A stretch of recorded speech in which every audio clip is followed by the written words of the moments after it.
আসসালামু আলাইকুম। আমি Mehedi Hasan, student institute of health technology, Chittagong.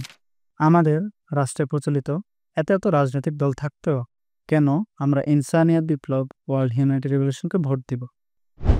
এই বিষয়টি বোঝার জন্য আমাদেরকে বুঝতে হবে ইনসানিয়াত বিপ্লব কী? ইনসানিয়াত বিপ্লবের রাজনীতি বোঝার জন্য আমাদেরকে বর্তমান রাষ্ট্রে এবং বিশ্বে প্রচলিত ২ ধারার রাজনীতি সম্পর্কে অবগত হতে হবে।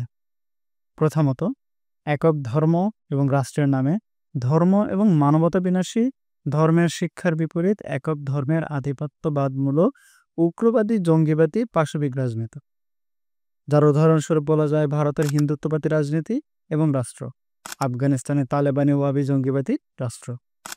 এই ২ রাষ্ট্রের বিভিন্ন ধর্মের মানুষের স্বাধীনতা, অধিকার, ইজ্জত, নিরাপত্তা সম্পর্কে আমরা অবগত আছি।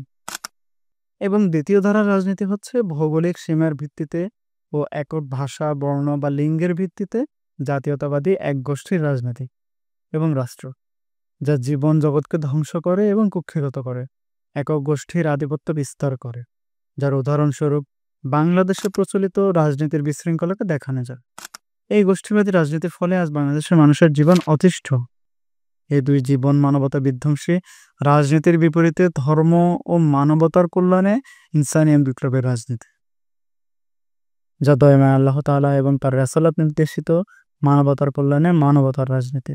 এই রাজনীতি শিক্ষা দেয় জাতি, ধর্ম, বর্ণ, গোত্র, ভাষা, লিঙ্গ, পেশার সমস্ত কিছুর ঊর্ধ্বে রাষ্ট্র সবার, সব মানুষের। রাষ্ট্রের মালিক সবাই, রাষ্ট্র আমাদের সবার। তাই জীবন, রাষ্ট্র, ধর্ম বাঁচাতে এবং সব মানুষের ইজ্জত, নিরাপত্তা, স্বাধীনতা রক্ষায় ইনসানিয়াত বিপ্লব বাংলাদেশের আপেল প্রতীকে ভোট দিতে হবে। ধন্যবাদ সবাইকে।